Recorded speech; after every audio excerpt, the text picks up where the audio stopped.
রাধামা বলো তো, রামচন্দ্র কেন 14 বছরের জন্য বনবাসে গিয়েছিল? একবার রাজা দশরথ হরিণ শিকার করতে গেছেন। হরিণ শিকার করতে গিয়ে একটা হরিণকে দেখে তীর মেরেছে, তীর বিদ্ধ করেছে। তখন ওই ওই তীরটা দিয়ে লেগেছে অন্ধ মুনির পুত্র সিন্ধু মুনির বুকের উপরে। আর সিন্ধু জ্বালা যন্ত্রণায় বুঝছি। আর রাজা দশরথ মনে মনে করছে, আমি কি করলাম? আমি হরিণ শিকার করতে গিয়ে কিনা আমি একটা মানুষকে হত্যা করলাম। আমি কি পাপ করলাম? আমি এটা কি করলাম? আমার যে বড় পাপ হয়ে গেল। তখন সিন্ধু বলছে, মহারাজ, আমি তো আর বাঁচবো না। আপনি আমার অন্ধ পিতা আর অন্ধ মাতার কাছে গিয়ে এই সংবাদটা দিয়ে আসুন। তখন দশরথ সিন্ধুকে কোলে নিয়ে গেছে অন্ধ মুনির কাছে। অন্ধ মুনির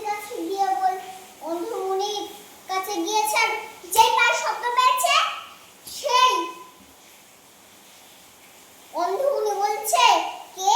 সিন্ধু, এই বাবাই, আয় আমার কাছে আয়। তুই কি জানিস না যে তোর অন্ধ পিতা আর অন্ধ মাতা তোকে ছেড়ে থাকতে পারে না? তুই কেন এত দেরি করে এলি বাবা? তখন দশরথ বলছে, মুনিবর, আমাকে ক্ষমা করে দিন।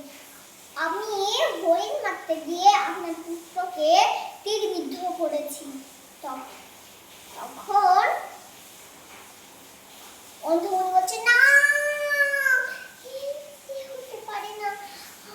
আমার সিন্ধু মরতে পারে না। আমার সিন্ধু মরতে পারে না। আমার সিন্ধু মরতে পারে না। আমার যে সিন্ধু ছাড়া কেউ নেই। পাপিষ্ঠ, দুরাচার, তুমি কিনা আমার পুত্রকে হত্যা করেছো। আমি তোমাকে অভিশাপ দিচ্ছি, আমি যেমন এই পুত্রের শোকে প্রাণ হারাতে হচ্ছে, সেদিন তোমার একদিন পুত্র শোকে প্রাণ হারাতে হবে। তখন রাজা দশরথ বলেছিল, আপনি যে অভিশাপ দিয়েছে সেই অভিশাপ কোনোদিনও পূরণ হবে না, কারণ আমার কোনো সন্তান নেই। তখন অন্ধ মুনি বলেছে, আমি যে অভিশাপ দিয়েছি এই অভিশাপে তোমার পুত্র হবে, সেই পুত্রের সাথে তোমাকে প্রাণ হারাতে হবে। হরে কৃষ্ণ, হরি বল।